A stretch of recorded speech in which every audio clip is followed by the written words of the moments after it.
guys!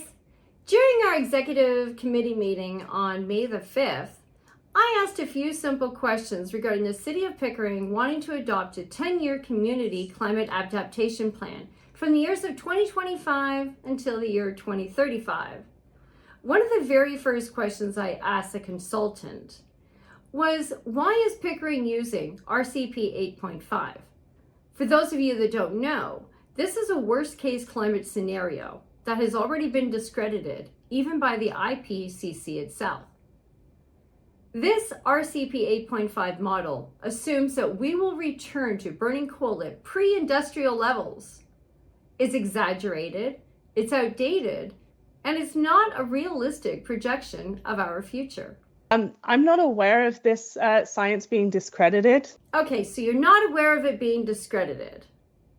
Just after doing a little bit of research, I found the peer-reviewed studies, and the IPCC, the same body that introduced the RCP 8.5, is now warning against using it for local planning.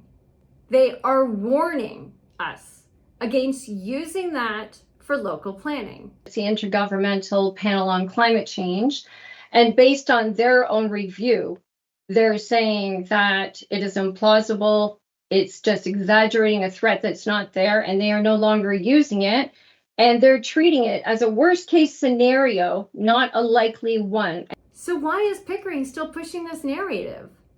While looking through the report, it said that this was a community-driven initiative. So of course, I asked the question.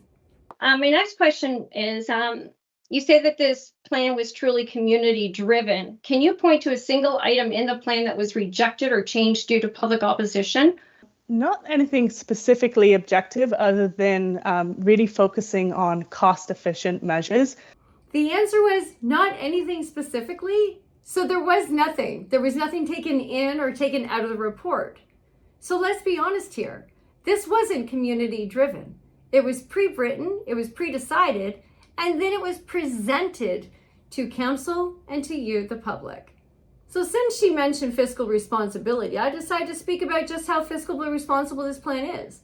How much is it going to cost taxpayers to implement all 64 actions this consultant thinks Pickering needs to do? And why there is no cost breakdowns for each recommendation. There are 64 action items in this plan, and it does not have a cost breakdown, and it does not have a detailed budget. Yes, so this is a high-level framework, Councillor. So basically, they're going to cost it later. So council is being asked to approve 64 sweeping changes, but we don't know the price tag of how much taxpayers are going to have to be on the hook for in the future. That's not transparency. That's a blank check. They also embedded equity and inclusion into every piece of this plan, even stormwater infrastructure and tree planting.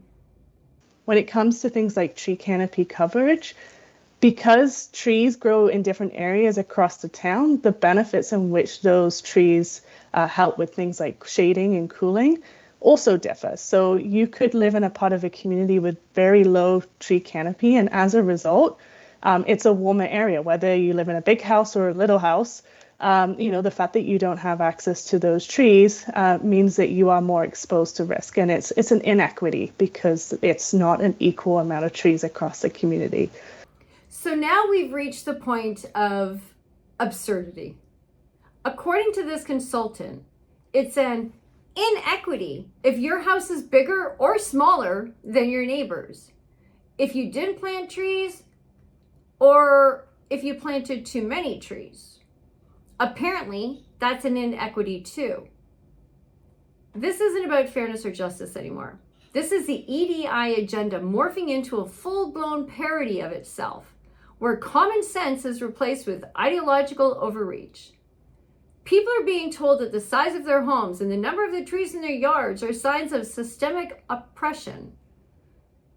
If this is what passes for policy advice, it's no wonder the public is losing trust in their government officials.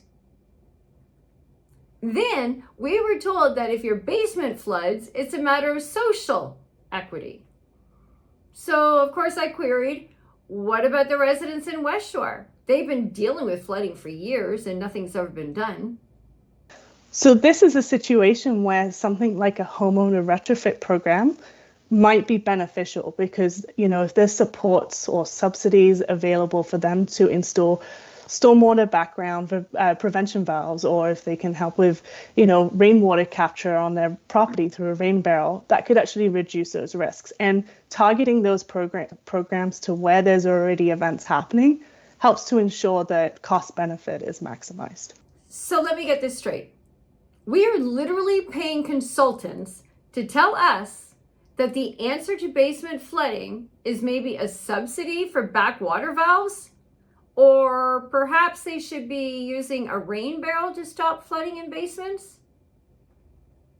This is what passes for a climate action strategy plan in Pickering. So instead of fixing actual infrastructure, we're funding ideological reports and buzzwords while our residents' homes are at risk. Common sense has left the building, guys. In the report, they even cited wildfire smoke from Quebec and Western Canada as a reason for bringing forward this plan. So it was a top of mind issue. It was happening in our community. People were struggling with it, even though it was a climate event that wasn't happening within Pickering. We had one bad week, and now it's being used to justify years of policy. We shouldn't be spending tax dollars on ideological experiments disguised as equity studies. That money should be going toward real, tangible improvements for a city, fixing infrastructure, improving services, supporting families, and making our community safer and stronger. This is not environmental science. It's emotional manipulation. And here's what they didn't want you to know. Did you know this plan follows the ICLEI framework? A global group tied directly to the United Nations and the World Economic Forum. Pickering had quietly signed on to ICLEI in 2021. There was no public vote, there was no referendum, and there was no consultation. And now we're importing their models. Equity-centered, ideological driven planning without ever asking our own residents if they even wanted it. This plan is built on outdated models, global ideology, hidden costs, and lies that it was community driven. I believe in conservation. I believe in protecting homes and infrastructure, but I will not support a fear-based plan that sells out our city to unaccountable global interests. And every time I raise concerns about ICLEI, the United Nations, or the World Economic Forum, and their influence over our local policies, the mayor tries to dismiss it by calling me a conspiracy theorist. Global agendas. We've started into the conspiracy talk now.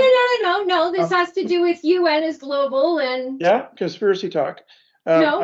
I'm going to start your clock now, Councillor, for 5 minutes of debate. I still have some more questions. No, I'm going to start your clock at 5 minutes of debate. Why can't I have some more If you have questions? any more questions, submit them in writing to staff, and they'll be responding to you. So your 5 minutes starts now. Mr. Mayor, that's hardly fair, is it?